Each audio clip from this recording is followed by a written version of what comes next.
Hey friends, if you encounter the error fail to enumerate objects in the container on Windows 11, then please watch this video.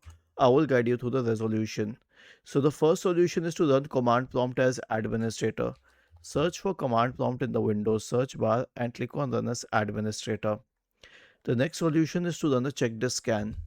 Search for command prompt in the Windows search bar and click on Run as Administrator. Type the command chkdsk space forward slash r space forward slash f and hit enter. Press Y and hit enter once again. The last solution is to disable UAC or user account control. So search for UAC and click on change user account control. Okay, it might be at the second or third rank here. You can just simply push it down to the absolute bottom and click on OK.